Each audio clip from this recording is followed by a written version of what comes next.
बिस्मिल्लाहिर्रहमानिर्रहीम। अस्सलाम वालेकुम नाज़रीन, फ़िलहाल हूँ और आप डेली मैदान देख रहे हैं। सरहद chamber of commerce and industries के इंतखाबात जो हैं ये मुकम्मल हो चुके हैं और क्या रिज़ल्ट है। मेरे साथ मौजूदा सदर चैम्बर के फ़वाद इसाक़ साहब मौजूद हैं।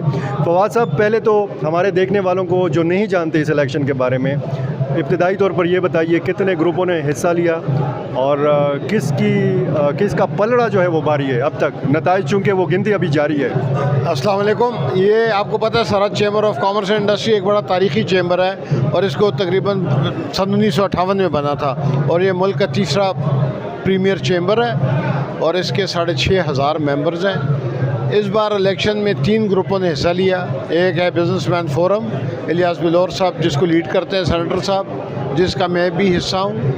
दूसरा हाजी गुलाम अली साहब जो हमारे फॉर्मर गवर्नर थे, उनका ग्रुप था। और तीसरा ग्रुप शराफत अली मुबारक जो हमारे ताजरों के एक रहनुमा हैं, उनका ग्रुप था। तो अल्लाह के फजल से जो बिजनेसमैन फोरम है, सेनेटर इलियास बिलौर साहब का ग्रुप, वो 24 साल से खिदमत कर रहा है और हमेशा हम इलेक्शन जीते आए हैं। इस बार भी अल्लाह की मेहरबानी से गर्चे बड़ा कांटेदार मुकाबला था, लेकिन अल्हम्दुलिल्लाह businessman forum Ilyas Bilaur group ने क्लीन स्वीप किया है। कॉरपोरेट की 10 सीटों पे और एसोसिएट की 10 सीटों पे। टाउन एसोसिएशन हम पहले ही अनअपोज जीत चुके थे। अब हमारा जो एग्जीक्यूटिव कमेटी होगी हमारी अक्सरियत के साथ, वो 2 वुमेन रिज़र्व सीटें का इंतखाब करेंगी और उसके बाद सदर, सीनियर वाइस प्रेसिडेंट और वाइस प्रेसिडेंट का इंतखाब और चुनाव ये इन्हीं मुंतखब लोगों में से होगा। जी, इन्हीं मुंतखब लोगों में से होगा। नई कैबिनेट 1 अक्टूबर से चार्ज लेगी। तो अभी मौजूदा कैबिनेट हमारा दौर 30 सितंबर को खैर खैरियत से इंशाल्लाह पूरा होगा और बिजनेसमैन फोरम के कई कारहाय नुमाया हैं जो कि सेनेटर इलियास बिलौर साहब की सरबराही में हमने अंजाम दिए, जिसके अंदर अगर मैं बात करूं तो जी 2010 में यूसुफ रज़ा गिलानी साहब ने एक पैकेज मंजूर कराया था जिसके अंदर सेल टैक्स की छूट थी, बैंक मार्कअप रेट में छूट थी, इनकम टैक्स में छूट थी। ये सब 3 साल के लिए थी मराहत। फिर ब्यूरोक्रेसी के झगड़ों की वजह से वो डिले हुआ तो 2015 में वो पैकेज हमने हासिल किया। GIDC का बहुत बड़ा मसला था, अरबों रुपए का मसला था। सेनेटर साहब ने वो उसको बड़े एहसन तरीके से हल कराया। इसी तरह ड्राई पोर्ट की मंजूरी हमने 2015 में, जब मैं सदर था, तो कौमी असम्बली की कायमा कमेटी से हमने ली और 28 एकड़ ज़मीन पे 60 करोड़ रुपए की लागत से अज़ाखेल में ड्राई पोर्ट बना। उसके बाद हम 2015 में एक्सपो सेंटर की मंजूरी लेके आए थे जिसमें हमने सूबाई हुकूमत से 200 कनाल ज़मीन हासिल की तरनाब फार्म में और मैं 2.5 अरब रुपए का फ़ंड लेके आया था PSDP में से।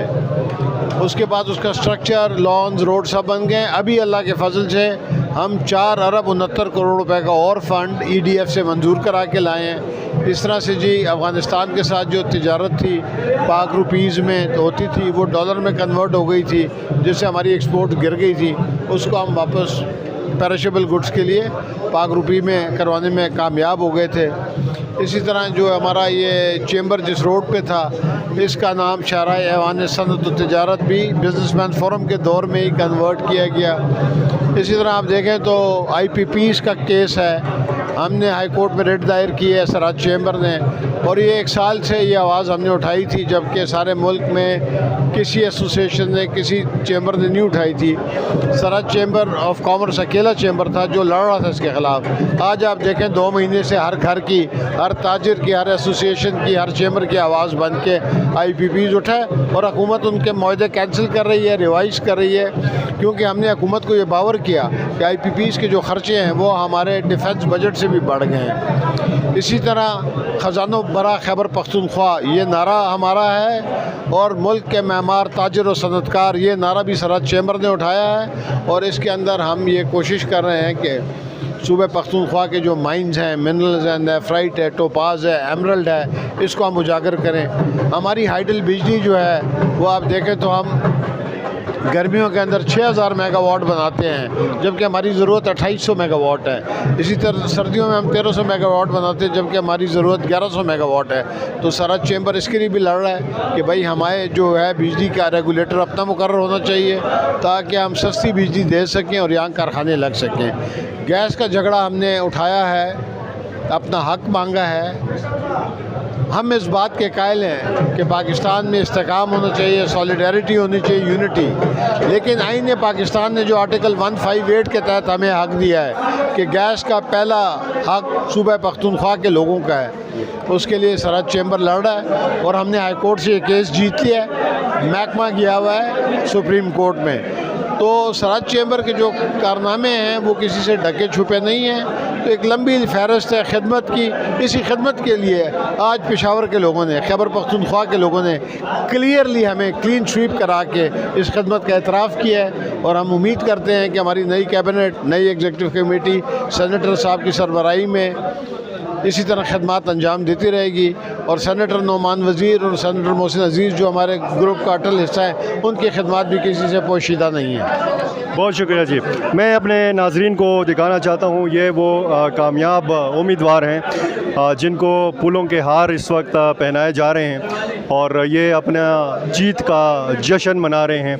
तो ज़ाहिर है कि इन्होंने बाकायदा ये क्लीन स्वीप किया है और ये आपको हम बता रहे हैं सूरत हाल।